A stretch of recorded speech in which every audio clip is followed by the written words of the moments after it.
अपने गांव दुर्गापुर वापस आता है, जहां उसे देख पूरा गांव खुशी से झूम उठता है। जब गया था तब इतना सा था और अब देखो कितना बड़ा हो गया है।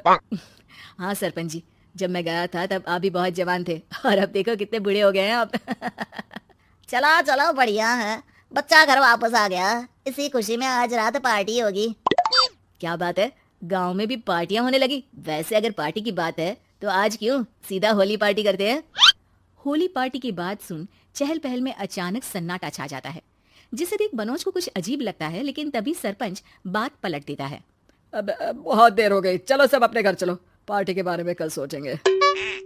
मनोज भी मम्मी पापा के साथ घर आ जाता है, पर होली पार्टी और उस पर पूरे गांव की खामोशी वाली बात अभी तक उसके जहन से निकलती नहीं। पापा, होली पार्टी की बात पर सब चुप क्यों हो गए थे? अरे होगी उनकी कोई अपनी बात, मुझे गांव की पंचायत ही थोड़ी पता है। थक गया हूँ, चलो सो जाते हैं, कल बात करते हैं। पापा की बात मानते हुए मनोज भी सोने चला जाता है। आज तो छुपा लिया, लेकिन हफ्ते बाद जब होली का दिन आएगा तब इसे कैसे रोकोगे? अगली सुबह सूरज के साथ ही मनोज भी गांव घूमने निकल जाता है, जिस पर रास्ते में उसे अपनी ही उम्र के कुछ लड़के भी मिलते हैं, जिनसे दोस्ती कर अब वो उनके साथ घूमने लगता है। इसी तरह कुछ दिन बीत जाते हैं और होली नजदीक आने लगती है। दोस्तों, होली में 4 दिन ही बचे हैं, पर गांव में उसकी कोई तैयारियां क्यों नहीं दिख रही? क्योंकि यहाँ होली नहीं मनाई जाती।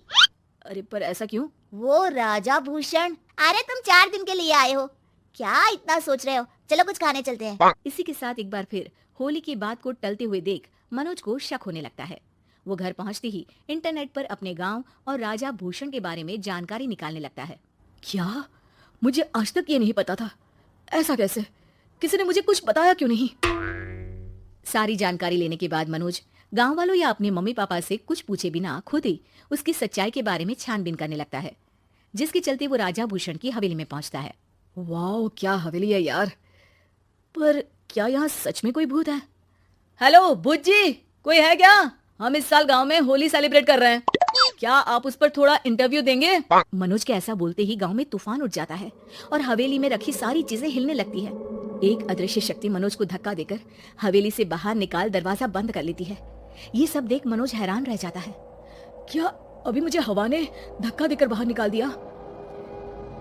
मेरे होते हुए इस गांव में कभी होली नहीं मन सकती, इसलिए दोबारा ऐसी कोशिश भी मत करना, अंजाम बुरा होगा।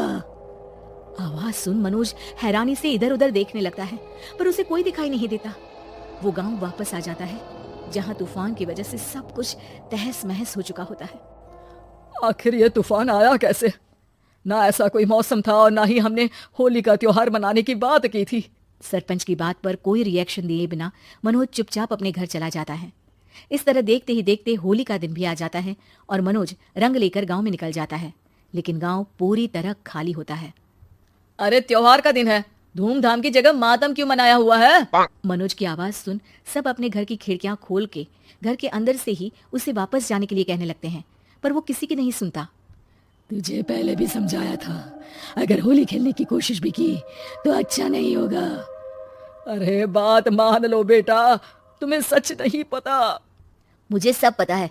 सालों पहले इस राजा ने एक अंधविश्वास फैलाया और आप लोग आज तक उसे मानते आ रहे हो। अरे बेटा, जब तुम पैदा भी नहीं हुए थे उससे भी बहुत पहले से इस गांव पर होली का श्राप है। अगर गांव में होली का त्योहार मनाया जाता है तो प्रलय आना पक्की बात होती है।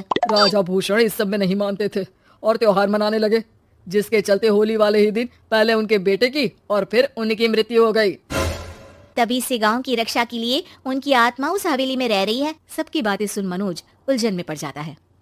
सोचना भी मत मनोज, अगर तुमने इस परंपरा को तोड़ने की कोशिश भी की तो उसका परिणाम इस गांव और गांव के लोगों के लिए अच्छा नहीं होगा। मुझे भी यकीन नहीं हो रहा कि आप लोग एक बेतुकी बात को मानकर सालों से रंगों के त्योहार को मातम की तरह मनाते आ रहे हो। मनोज किसी की कोई बात ना मानते हुए पूरे गांव में रंग बिखेर देता है, जिसके तुरंत बाद वहां तूफान के साथ बिजलियां गरजने लगती है। अचानक मौसम में ऐसा बदलाव देख जहां मनोज कंफ्यूजन में आ जाता है, वहीं गांव वाले डर से सहम जाते हैं।